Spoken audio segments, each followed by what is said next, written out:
What about road lighting?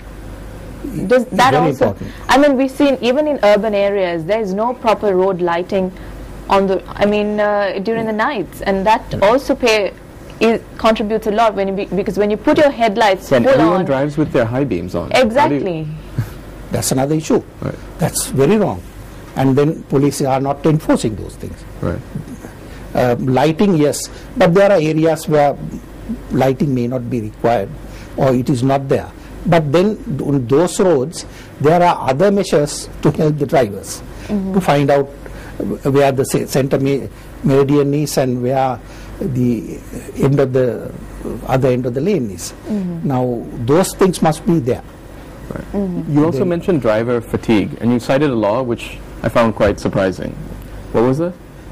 Drivers are not supposed to drive continuously for more than 4 hours. Really? Yes, so that is an important thing. And even not only private drivers, even buses, Right. SLCTB is flouting this law. Now, for instance, our institute had used to have annual transport day, and we used to have a competition for good drivers. Now, etc. And on that particular day, when we had the transport day event, a bus ran over a student on the pedestrian crossing.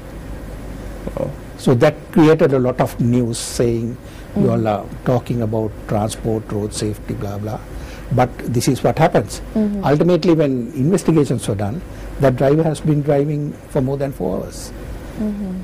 I think if you investigated most buses, they've been driving for more than 4 hours. No, normally long distance buses have 2 drivers, but they are supposed to have good rest and change over every 4 hours. Okay, well, that was a very informative discussion we just had with Mr. Rohan Abhivikram. Thank you so much for coming and discussing what the Chartered Institute of Transport and Logistics are doing to curb road accidents and what we can do to curb road accidents. Because, I mean, when you get behind that steering wheel, it's not your life that you have to safeguard and not just the lives of the passengers in your vehicle, but also the number of pedestrians who are on the road, the number of other drivers who are on the road who also have families, who also have a life. And I think when you get behind that steering wheel, you need to drive responsibly, because road is not a place to have fun. Yeah. Fun, you can have it somewhere else, but not on the road network, especially during rush hour times in the mornings or in the evenings and even in the nights. I think you need to be very cautious and take a lot of responsibility when you get behind that steering wheel. So with that, we're going for a short commercial break. We'll be right back with more on Good Morning Sri Lanka. Welcome back to Good Morning Sri Lanka, live on MTV Sports One Amazing channel. We're in the final few minutes of the show, and we promised to talk about diabetes and the sort of nutrition and the diet that you should follow if you're a diabetic person. And what diabetes is, because I don't quite understand. Well, it's a complex sort of illness that a person has. But, I mean, I'm not a doctor, so I'm not going to delve into it either. So, to find out more about diabetes and the diet and the nutrition you should follow, we have Dr. Renuka Silva over the phone. He's a senior lecturer in human nutrition at the Waimbah University. Hello, doctor. Hello.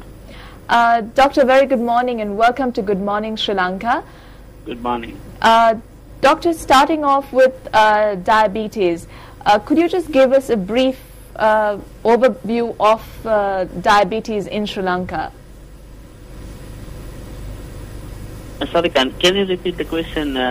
Yes, doctor, I was asking you, could you just give us a brief overview of diabetes in Sri Lanka? How serious is it and how rapidly is it growing? Right.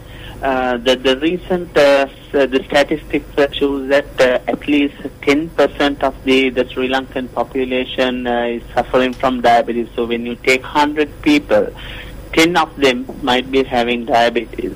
That is a quite high rate compared to other countries, especially in the Asian countries, the India and Bangladesh and Sri Lanka.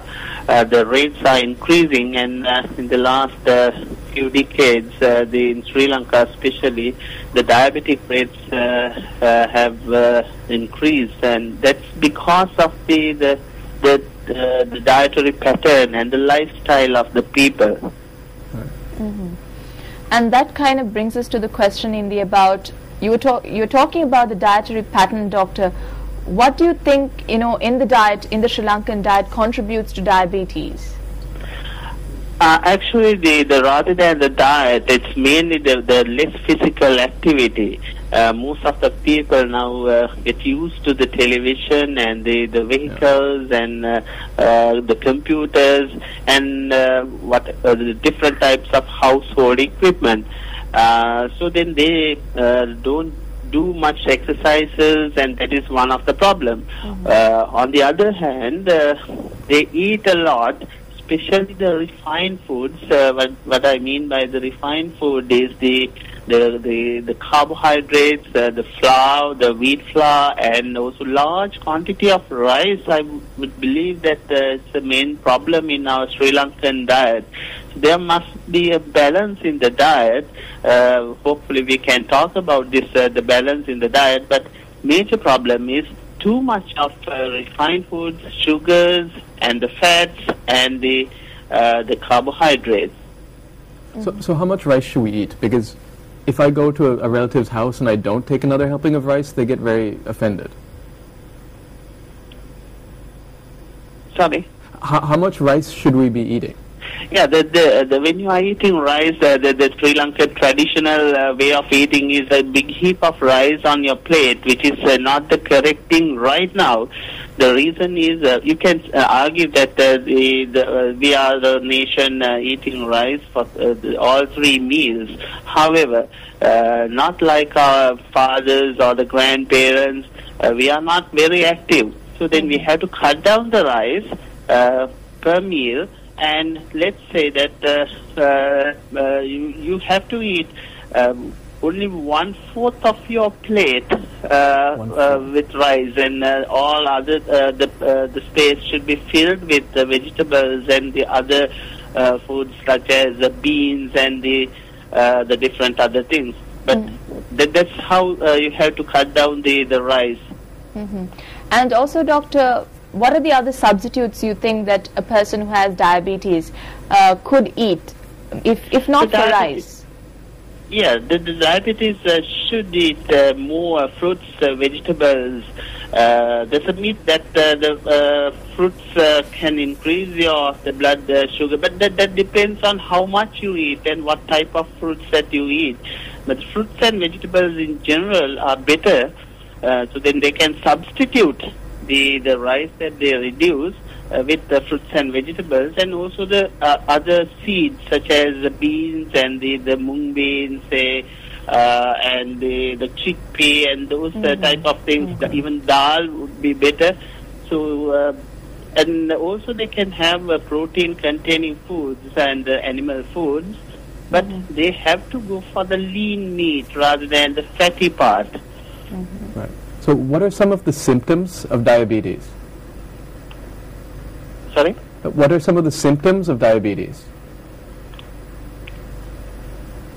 I can't hear your question. Doctor, we were asking you about some of the symptoms of diabetes, and also with that question, could you also talk to us a bit about the glycemic index that a person who has diabetes should be watchful of? Right. So you asked me about the glycemic index. And also the symptoms of diabetes, Doctor. Yeah. Now it's a new trend that the commercial products mention about the glycemic index as the letter GI in their labels, so that indicates a glycemic index. So when people select foods, they should go for the low GI. Now the GI, according to the blood glucose level, you can see that in the high GI food increase the blood glucose level rapidly, very quickly, and then reach the maximum level and gradually decreases. But a low GI food, when you eat low GI food, it gradually, slowly increase the blood glucose level, and with time it comes to the normal level. So the difference between the high GI and the low GI, it shows how quickly the blood glucose level raises by a particular food. Okay. And the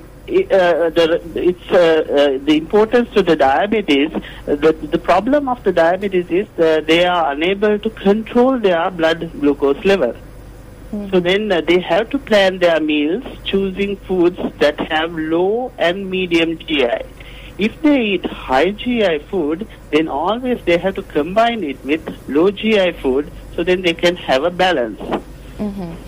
Okay, Doctor, thank you very much. That was Dr. Renuka Silva, the Senior Lecturer in Human Nutrition at YMB University. Thank you very much for joining us on the show, Doctor, even over the phone, to discuss about this topic that, as you said, is growing quite rapidly in Sri Lanka. So thank you very much, Doctor. Hopefully we'll see you in the studios with us having a comprehensive chat about diabetes in Sri Lanka and the measures that you could take to overcome it.